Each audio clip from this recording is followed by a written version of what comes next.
Today is a very important day when it comes to lost media and media restoration. That being because something that had been rumored for a while has finally been found. That being the lost Sailor Moon American cartoon pilot. Now, there was a YouTuber named Raymona who did a giant Western Sailor Moon video where she talked about the development of this cartoon, the hurdles it went through, and why it inevitably got canceled. Well, in the part 2 of her documentary, she actually got to reach out and talk to the people behind it, and eventually she actually got the intro to it and the actual full episode and has archived them to her channel, which you can actually go and watch right now. This was made by Toon Makers Studio and Renaissance Atlantic. A lot of people called this Saban Moon because it's very similar to Power Rangers, but it actually wasn't made by Saban, so that's just a title stuck to it. Now, since you have all the background behind this, we can actually talk about what this is, why it's so weird, and what type of world we'd be in if it actually fucking came to be. Honestly, I don't think it would have been as memorable of a show if the version that was going to come out did come out. Because I think the original Japanese version is just too iconic, and the one we would have gotten in America probably would have just been forgotten to time. So for me, my history with Sailor Moon is that I grew up when Dragon Ball Z was still airing on Saturday mornings, and it was the really, really shitty fucking dub where everything was heavily censored. They talked about sending people to another dimension instead of killing them. They had the Ocean cast. This is the dub I grew up with. Well, around the same time slot, Sailor Moon would come on, and I was told a lot as a kid that Sailor Moon was a girl show. Didn't stop me from watching it. When I did watch it, I always thought to myself that it was really bad, and now going back to it as an adult, like, yes, it is really bad. The original dub of Sailor Moon is, like, really cheesy in all the best ways. Like, the voice acting is very hokey. They added in a bunch of current, at the time, American lingo, which doesn't hold up well at all. No. The writing is more like a Saturday morning cartoon instead of an anime.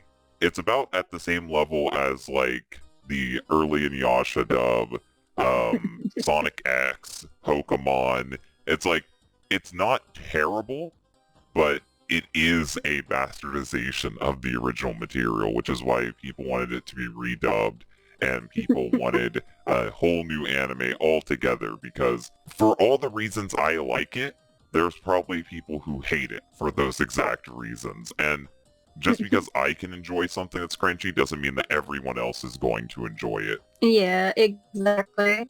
Like, I personally, I'd probably enjoy it because of the same reasons you do, but I know at the time when I was growing up as a kid, I would have hated it. That's kind of why I never watched it, just because it was too girly for me. Like, I never really watched any of the more quote-unquote girly shows or girl shows.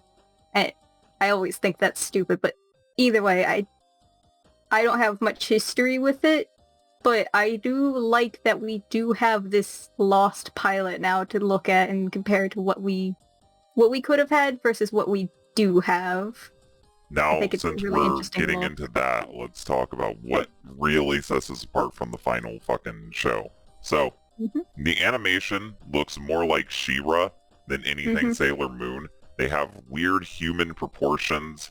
All the characters went from being Asian to being diverse, that being that there's a black character, an Asian character, someone in a wheelchair. This was the status quo of the 1990s, the Burger King Kids Club, anything that was on PBS. This was normal, completely normal. Like, this is something that's always been happening. It's not something that just started happening. So I'm used to this, desensitized completely, not even gonna gripe about it. But it is very weird, the route that they decided to take Sailor Moon, because how it would start is that you would get an animated intro, then it would switch to live action actors, then she would spin around, turn CGI, turn into Sailor Moon, then turn into a cartoon, and then the cartoon segment would start, and then we would end back on the live action actors. So she basically turned into a cartoon.